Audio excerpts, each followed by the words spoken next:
नमस्कार, जनता की पुकार में आपका स्वागत है। बिहार में लगेगा राष्ट्रपति शासन, फिर बनेगा अलग केंद्र शासित प्रदेश। पप्पू यादव का बड़ा सियासी दावा। बिहार स्थित पूर्णिमा लोकसभा सीट के सांसद पप्पू यादव ने राज्य की मौजूदा स्थिति के संदर्भ में बड़ा दावा किया है। उनके इस दावे के अनुसार बिहार में राष्ट्रपति शासन लगेगा। उन्होंने यह भी दावा किया है कि राष्ट्रपति शासन के बाद पश्चिम बंगाल और बिहार के कुछ जिलों को मिलाकर नया केंद्र शासित प्रदेश बनाया जाएगा। सांसद पप्पू यादव ने सोशल मीडिया साइट एक्स पर एक पोस्ट में दावा किया है कि पश्चिम बंगाल में राष्ट्रपति शासन लागू कर बिहार विधानसभा से प्रस्ताव पारित कराने की योजना बनाई जा रही है। इसके तहत सीमांचल के इलाकों के साथ मालदा, मुर्शिदाबाद, रायगंज और दिनाजपुर जैसे जिलों को मिलाकर एक नया केंद्र शासित प्रदेश बनाने की तैयारी बताई जा रही है। यह भी आरोप लगाया गया है कि इस योजना के तहत नीतीश कुमार को हटाकर लेफ्टिनेंट जनरल को राज्यपाल बनाने की रणनीति के पीछे यही खेल है। पप्पू यादव की पूरी बात सुन लीजिए। नमस्कार, प्रणाम, अस्सलाम वालेकुम। रामनवमी की ढेर सारी शुभकामनाएं। 26 तारीख को रामनवमी है और रमजान। रामनवमी और रामजान, ये दोनों शब्द, एक तरफ रामजान एक तरफ रामनवमी, ये दोनों हमारी ताकत और संस्कृति है, हमारी वसुधैव कुटुंबकम की ताकत है। और मुझे लगता है क्योंकि हम उसी और हम सबको मिलकर बढ़ने की जरूरत है। मैं 2-3 बात करना चाहता हूँ। मैं पहली बात करना ये चाहता हूँ कि राज्यपाल या तो पॉलिटिकल बैकग्राउंड के लोगों को बनाया जाता है, सामाजिक सांस्कृतिक बैकग्राउंड को बनाया जाता है, और एडमिनिस्ट्रेटिव का जो ग्राउंड रहा है, बैकग्राउंड की आप उठा करके देखेंगे तो उसमें मिलिट्री बैकग्राउंड नहीं के बराबर रहता है। मेरे यहाँ रातों रात जो गवर्नर लाए गए वो उसकी मैं आलोचक नहीं हूँ, लेकिन पॉलिटिकल जो गवर्नर का जो आज तक लाया जाता है, नीतीश कुमार जी मुख्यमंत्री से बगैर पूछे, अभी तो मुख्यमंत्री वही है, तो आपने राय भी नहीं की और गवर्नर ऑफ लिया है, जबकि राय की जानी चाहिए। मिलिट्री बैकग्राउंड के गवर्नर लाने के पीछे कारण क्या है, मैं पहले यहीं से शुरुआत करता हूं। मैं शुरुआत इसलिए आपसे मैं करना इस बात को लेकर के चाहता हूं कि आप इसको समझिए। बिहार को फिर से बांटने की कोशिश हो रही है। अमित भाई गए थे सीमांचल, 3 दिन रहे। अमित भाई देश के गृह मंत्री हैं, हम उनका सम्मान करते हैं, लेकिन अपने घर से, अपने अपनों से, अपने इंसानियत से मैं कोई समझौता नहीं करता। और बिहार और बिहारी से तो इस जन्म में क्या, मैं मर जाना पसंद करूंगा। हमको कोई मरवा दे, खत्म कर दे, हमको अकेले रहना मंजूर है, हम छोड़ देंगे राजनीति, लेकिन मैं बिहार को के साथ जो घटना होने वाली है उसको नहीं छोड़ूंगा। एक गहरी साजिश चल रही है, उस साजिश के बारे में मैं आपको बता दूं। बहुत लंबे समय से इसके पीछे एसआईआर हुआ, कई चीजें हुई। जब ये जहां जहां चुनाव नहीं जीतते हैं तो वहां पर किस तरीके से किया जाए उसको भी देखिए आप उठा करके, तो आपको समझ आएगा। अभी जो यूजीसी की साजिश है, ये इसको आप हल्के में मत लीजिए। यूजीसी की भी साजिश में ये सरकार है, समाज को बांटने में भी ये सरकार है, गाल बैकवर्ड फॉरवर्ड करना, ये बहुत गंभीर साजिश। अभी और कुछ आने वाला है जो मैं आपको बताऊंगा। जो आरक्षण का जो रोस्टर आने वाला है, जिसमें ओबीसी में यादवों को, कुर्मी को, और क्यों वो रुका हुआ है जबकि 2 साल पहले ही वो चला गया है। उसके बाद इसमें माइनॉरिटीज की भी, कुछ जो अत्यंत पिछड़ा जाति में मुसलमान है, पसमंदा है, वो 6% उसको आरक्षण उस आधार पर मिल जाएगा। तो आज 1% है, कल 6% आ जाएगा। ये भी इनके लिए तकलीफ दे है। यादव, कुर्मी, कुशवाहा का जो आरक्षण है वो कम होगा। यादवों को 8% से ज्यादा आरक्षण देने की आप उठा करके देखिएगा तो पता चल जाएगा। कुर्मी की भी स्थिति वही होगी, कुशवाहा की भी स्थिति। ये बहुत लंबी कई साजिश है। लेकिन अभी मैं आपको बता दूं कि ये जो यूनियन टेरिटरी का जो मामला है, बिल्कुल एक लगातार बड़े दिनों से ये एक साजिश चल रही है। उसमें रायपुर है, उसमें अति रायपुर कह रहा हूँ, मालदा है, उसमें मुर्शिदाबाद है, उसमें बगल के लगभग बंगाल के 10 जिले लगभग, जो मैं समझता हूँ, जो वो परिस्थितियां अभी मैं आपको दिखा देना चाहता हूँ। उस परिस्थितियों में मुझको लगता है कि कितने लोग, कितने जिले, उसमें पूर्णिया, कटिहार, किशनगंज, ये जो सीमांचल है, पहले ही बिहार को इन लोगों ने बंगाल को अलग किया, छत्तीसगढ़ को अलग किया, उड़ीसा को अलग किया, झारखंड को अलग किया। अब बिहार के जनता और यूथ बिहार को नहीं बंटने देगी, चाहे उसके लिए इसका परिणाम जितना भयावह हो जाए। पप्पू यादव को जान देना पड़े, हम जान देने को तैयार हैं। सीमांचल को कोई हमसे छीन नहीं सकता। और बड़ी गहरी साजिश के तहत यूनियन टेरिटरी बनाने की तैयारी चल रही है। मैं फिर आपको सीमांचल के लोगों को बता देना चाहता हूँ, बगल में उच्च दिनाजपुर है, रायपुर, मतलब कई सारे जिले हैं जो आपको समझ में आ जाएगा कि क्या परिस्थितियां बनने जा रही है। पता नहीं पॉलिटिशियन क्यों इतना आनंद ले रहे हैं, क्यों मजे ले रहे हैं। कोई होली में मस्त है, कोई किसी में चीज में मस्त है। मैं बहुत ज्यादा डिस्टर्ब हूँ। सीमांचल के यूनियन टेरिटरी के मामले को लेकर मेरी फ्रीडम और आजादी को जिस तरीके से छीनने की कोशिश राजनीतिक दृष्टिकोण से, जहां पर अमित भाई को, बीजेपी को वोट नहीं मिल रही है, उसको एक जोर करके पूरा का पूरा मोनोपोली अपने तरीके से वहां करना, अपने हाथ में पावर को रखना, यूनियन टेरिटरी कर करके अपने हाथ को तुम पावर में करो। और एक जैसे दिल्ली है, दिल्ली की सरकार की तरह भी इनकी साजिश है कि इस तरह का बना दो जहां केंद्र का हस्तक्षेप रहे और सिर्फ सरकार नाम की चीज हो, या यूनियन टेरिटरी। ये दो तरह की बातें चल रही है जो लगभग दिल्ली में इसकी स्क्रिप्ट लिखी जा चुकी है। मैं आपको बहुत क्लियर बता दूं, और जिसमें आपको एक बात बता देना चाहता हूं, 14 या 13 अप्रैल या 15 अप्रैल तक ही मात्र ड्यूरेशन है बंगाल का जो चुनाव है। ये जो मुख्यमंत्री काल है, उसके बाद राष्ट्रपति शासन लग सकता है, क्योंकि जब अभी तक मार्च हो गए और मार्च में अभी तक ये आचार संहिता नहीं लगाया है, न ही चुनाव को इन्होंने डिक्लेयर किया है कि चुनाव कब होगा। तो ये कारण क्या है आप समझिए। मैं कई बार इस बात को कह रहा हूं, क्यों मैं इस बात को कहने जा रहा हूं, इसको समझने का प्रयास कीजिए। मुझको लगता है कि निश्चित रूप से इसको समझने की जरूरत है। बहुत गहरी साजिश है, मैं ये नहीं होने दूंगा। मैं लगातार, मुझे नींद नहीं आ रहा है, मैं समझ नहीं पा रहा हूं कि सीमांचल के लोग कब लड़ेंगे, कब जंगेंगे, कब अपनी बात, अपनी सीमांचल के यूथ कोसी के और सीमांचल के लोग कब अपनी राजनीतिक अस्तित्व और अपनी सामाजिक विरासत के लिए जगेंगे। सिर्फ इसीलिए हम बलि का भेंट चढ़ जाएं कि बीजेपी को वोट नहीं मिलती है।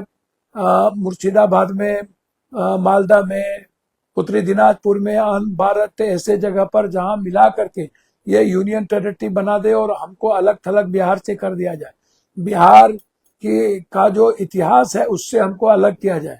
तो एक तो ये गंभीर मुद्दा है, इस पर हम सबको बात उठानी चाहिए। सदन में हम इस मुद्दों को लेकर के गंभीर हैं, हम इस मुद्दों को लेकर के उठाएंगे और ये मैं नहीं चलने दूंगा। उसके कारण मैंने बताया कि अभी तक चुनाव आयोग ने बंगाल में रवि को तमिलनाडु से भेजा है और यहाँ लेफ्टिनेंट को भेजा है। तो ये लेफ्टिनेंट को भेजने के पीछे यूनियन टेरिटरी का एक बड़ा इतिहास माना जा रहा है। दूसरी तरफ नीतीश कुमार जी को मुख्यमंत्री से अपदस्थ करना और बीजेपी की सरकार लाना, और दूसरी तरफ राष्ट्रपति शासन के तहत बंगाल का चुनाव हो, यह जो एक साजिश है, यह बहुत गंभीर साजिश है। इसको आप समझने का प्रयास कीजिए। पता नहीं हमारे नेता लोग क्यों मौन है, क्यों चुप है, इसको हमको समझ में नहीं आती। अ, अ, अ, बंगाल के सरकार से इनको सहमति लेनी पड़ेगी। यदि राष्ट्रपति शासन लगता है तो फिर इनके गवर्नर वहां होंगे और वहां से वो प्रस्ताव ले आएंगे। तो कई तरह की चीजें चल रही थी, तो मुझको लगा कि आपसे मुझको शेयर करना चाहिए और बिहार की जनता को बताना चाहिए कि ये इत्तेफाक संजोग नहीं है। ये सब कुछ 3 महीने से स्क्रिप्ट लिखे जा रहे हैं कि कब क्या होगा। होली के दिन आप जिस तरीके से खत्म कर दिए, आप क्यों भाई, जनता ने दुल्हा बनाया नीतीश बाबू को, और जनता दल यूनाइटेड के वर्कर और वहां के एमएलए नीतीश कुमार के प्रति प्रतिबद्धता, और बीजेपी यदि लग रहा था तो 3 महीना पहले क्यों आपने बना दिया नीतीश जी को, और 3 महीना के बाद यदि नीतीश जी ज्यादा अस्वस्थ है तो फिर राज्यसभा की क्या मतलब है। आप अच्छा, यदि राज्यसभा लाना चाहते हैं तो जनता दल यू को बनाने दीजिए, आप वो किनको सरकार बनाएंगे। मेरा मानना है कि निशांत बेहतर हो सकता है, क्योंकि उससे ज्यादा बेहतर अभी जब ये कहते हैं कि नया लोग है, ऐसा है, तो तब मुझको लगता है कि नया लोग कैसे, जब दिल्ली में पहली बार मुख्यमंत्री बनी ये तो नया ही लोग है। वो क्या, उनका क्या योगदान है, पहली बार एमएलए बन के आई और आपने मुख्यमंत्री बना दिया। आपने राजस्थान में मुख्यमंत्री किसको बना दिया, पहले वाले लोग नहीं है क्या। आपने किसको मुख्यमंत्री बना दिया, क्या कहते हैं, मध्य प्रदेश में। तो आपके कोई मुख्यमंत्री हो तो ये लगातार 80 में ये जन्म लिए और नीतीश कुमार जी के साथ उस परिवार में शालीनता के साथ अच्छी पढ़ाई करके अपने फादर के साथ सामाजिक विरासत को देखा, तो वो मतलब जो लंबे समय से सामाजिक राजनीतिक परिपक्वता के साथ काम किया वो मुख्यमंत्री के लायक नहीं।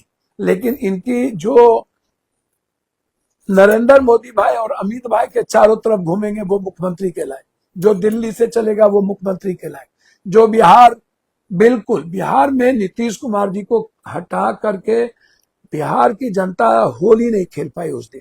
सच्चाई है, ठीक है, कुछ नेता लोग बड़े मजे लिए होली, उनके लिए ये गंभीर विषय नहीं हो सकता है। एक तरफ पूरी दुनिया खत्म हो रही है और नेता मजे ले रहे हैं, एक तरफ इंसानियत मारी जा रही है। हमारे ही घर में अमेरिका ने हमारे मेहमान को मार दिया और हम लोग पूरे के पूरे मजे लेते हैं। बिहार की भी स्थिति वही है।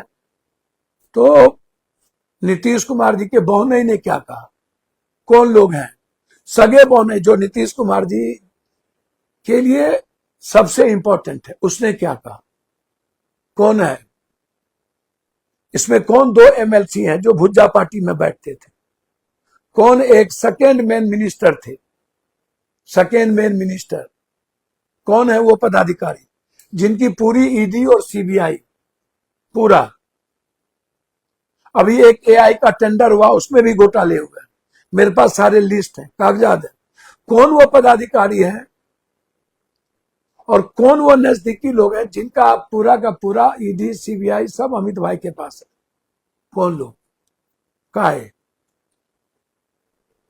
और इसमें अमित भाई लगातार 3 दिन सीमांचल में रहना, क्या है ये, आप इतने हल्के में ले रहे हैं अमित भाई को। बॉर्डर के लिए अमित भाई को सीमांचल में जाने की 3 दिन की जरूरत कहां थी, आधा दिन काफी था। और 3 दिन के बाद लौट के आना और होली के दिन, राज्यसभा का एमपी कभी हो जाते, होली के दिन क्यों। और जो लोग 2-3 वहां एमएलसी, एक मिनिस्टर, 3 पदाधिकारी और एक दिल्ली के नेता, एक, मैं 2 नहीं बोल रहा हूं, फिर मैं आपको कह रहा हूं, एक दिल्ली के नेता, यह स्क्रिप्ट कब लिखा गया, एक दिल्ली के नेता और 5 नेता, 4 नेता बिहार के और 4 पदाधिकारी। पहले ही नीतीश कुमार जी के साथ जो उनके पदाधिकारी थे उनको अलग कर दिया गया था, उनके लोग थे उनको अलग कर दिया गया था। नीतीश कुमार जी ने वो ट्वीट नहीं किया है। नीतीश जी जैसे स्टॉलवर्ड आदमी लिखेंगे कि मुझको बड़े हाउस में जाना है, आपको लगता है नीतीश जी अपनों से आहत होकर के उन्हें लगा कि जिनको मैंने सब कुछ दे दिया वही मेरे नहीं रहे, क्योंकि उनको कोई लोभ लालच तो कुर्सी की थी नहीं। नाम बोलना जरूरी है। 2 MLC, 2 से 3, एक मिनिस्टर, जिनको नीतीश जी सबसे ज्यादा भरोसा किए,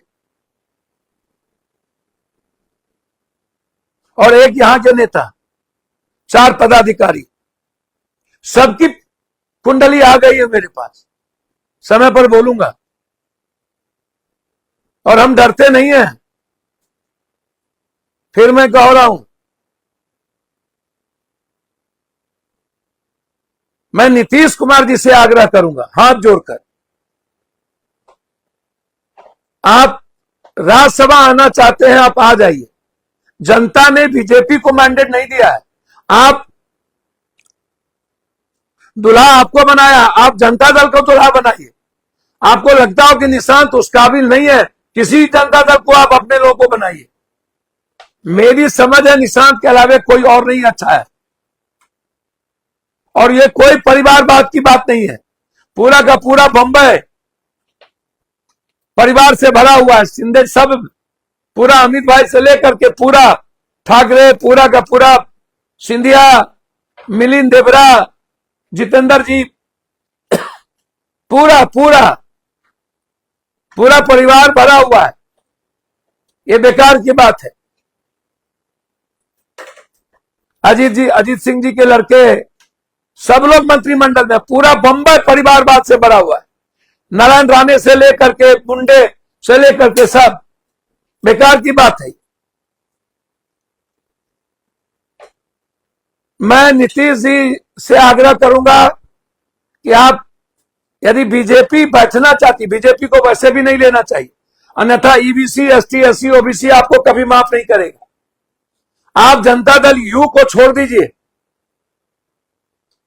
आप पिछले दरवाजे से मत जाइए, और आप बीजेपी की कुर्सी पर बैठ के लेफ्टिनेंट बदल के सीमांचल कोसी को यदि आप बिहार की इतिहास से मिटाना चाहते हैं, तो हम मरना पसंद करेंगे, 1000 गोली खाना पसंद करेंगे।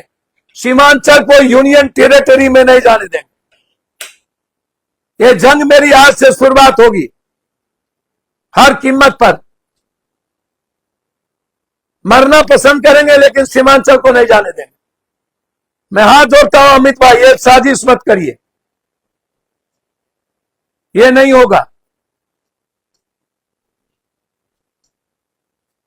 और मैं समझ रहा हूं कि 3 महीने से स्क्रिप्ट लिख रहे हैं, जिनका सब कुछ आपके पास है। और आज जनता दल यू के वर्कर ही नहीं, पूरे बिहार के ईबीसी, ओबीसी, एसटी, एससी सब हाथ है कि क्या होगा बिहार का, क्या बिहार बचेगा कि नहीं, बिहार की जनता का क्या होगा। बिहार एक सरल और विनम्र इंसान को देखना चाहते हैं, एग्रेशन वाले नहीं, बदले की भावना वाले नहीं। और बीजेपी की सरकार तो देखी जा रही है, बगल में असम, वहां के मुख्यमंत्री क्या कर रहे हैं, गाली गलौज, लूट खसोट। यूपी के मुख्यमंत्री क्या कर रहे हैं, क्या अब वही बिहार में करिएगा। नीतीश जी बचा लीजिए प्लीज, आप राज्यसभा जाइए, लेकिन जनता दल यू के मुख्यमंत्री को बनाइए। और जो लोग आपके साथ साजिश किए, वो जनता बदला ले लेगी। हम आपके साथ खड़े हैं, अकेला है मंजूर, लेकिन हम आज के डेट में नीतीश जी और जनता दल वर्कर और बिहार की जनता के साथ खड़े हैं। तीसरी चीज, मुझे सुकून मिला है, जो लड़ाई हम लड़ रहे थे, नीट्स की बच्ची जो पोस्को एक्ट के तहत केस नहीं हुआ था, जिस लड़ाई को हम लड़ रहे थे, कल पोस्को के तहत सीबीआई ने केस दर्ज किया है, कोर्ट को दे दिया। और न्यायालय ने हमारी उस बहन को, उनकी मां को और कई बच्ची को गवाह देने के लिए बुलाया है। हमारी जीत है ये, हम फांसी पर चढ़ा के दम लेंगे। जो लोग इसमें हैं उसमें एक नहीं कई रैकेट है। मैं बहुत एक लखीसराय की लड़की है जो नाम अभी नहीं बोलूंगा, जो कॉलेज यूनिवर्सिटी के सामने एक लॉज में रहती है। वो जबरदस्ती एक लाइब्रेरी में अपना एडमिशन ली हुई है। वो हॉस्टल की बच्ची के साथ इमोशनल ब्लैकमेलिंग करती है और वो नेताओं को, पदाधिकारी को लड़की पहुंचाती है। उसके नंबर उनके प्रूफ्ड भी है, नाम अभी नहीं लूंगा। पटना यूनिवर्सिटी के सामने लखीसराय की एक लड़की जो पढ़ती है और वो लगातार जो शंभू का हॉस्टल है, वो सेक्स रैकेट का अड्डा सामने आ गया। वो लड़कियों के खाने में और शरीर में सुई देकर उनका अर्धनग्न फोटो बनाकर ब्लैकमेलिंग करके हमारी बच्ची को का इस्तेमाल वो नेता पदाधिकारी के लिए करता है। आ गया उनका सेक्स रैकेट का पूरा खुला। सबसे बड़ी बात है कि सीबीआई ने पॉस्को के तहत हम लोगों के आंदोलन और न्यायालय के न्यायप्रिय आवाज के चलते मैं सैल्यूट करूंगा न्यायालय उस जज महोदय को। आजीवन पैर धो के पीना पड़ेगा तो पिएंगे। और उस लॉयर को जो लगातार लड़ाई लड़ रहे, और उस मां को, और जो गवाही देने जाएंगे मैं उसको सैल्यूट करूंगा कि जाके गवाही दीजिए और अपनी बेटी की सुरक्षा के लिए गवाही दीजिए। हाथ जोड़ता हूं। फिर मैं कह रहा हूं कि मेरे पास कई प्रूफ्ड है जो खुलेआम पटना में सेक्स रैकेट का धंधा चल रहा है और लगातार वो प्रूफ आ रहे हैं। इसलिए हम लोग को ये लड़ाई न्यायालय से मिलेगी, हमें जीतना चाहिए। अंत में सिर्फ इतना कहूंगा, फिर हमें माफ नहीं करना चाहिए उन लोगों को, उन पदाधिकारी को जो नीतीश कुमार जी के भावनाओं के साथ खिलवाड़ किया है, आहत किया है। और नीतीश कुमार जी उस सेंटीमेंट के कारण, अपनों की गद्दारी के कारण वो बेचारे कुर्सी छोड़े। वो ट्वीट नीतीश जी का नहीं है। नीतीश जी दस्तखत ओथ लेने के बाद किए हैं विधान परिषद में, पहले नहीं किए। नीतीश जी की जरूरत है। यदि नीतीश जी जा रहे हैं तो उन्हें जनता दल की मुख्यमंत्री की घोषणा करनी चाहिए। और अमित भाई से आग्रह करेंगे, जल्दीबाजी मत करिए बीजेपी की सरकार बनाने में। आप बनाइएगा, मैं जानता हूं। दूसरा आग्रह है कि सीमांचल को आप मत छेड़िए। मरता क्या नहीं करता, सीमांचल को यदि छेड़िएगा तो हम मरने पर मजबूर होंगे। धन्यवाद, नमस्कार। अगर आपने हमारा अभी तक चैनल सब्सक्राइब नहीं किया है तो कृपया चैनल सब्सक्राइब कर लें, लाइक करें, शेयर करें, कमेंट करें। तो मिलते हैं फिर किसी और खबरों के साथ। नमस्कार।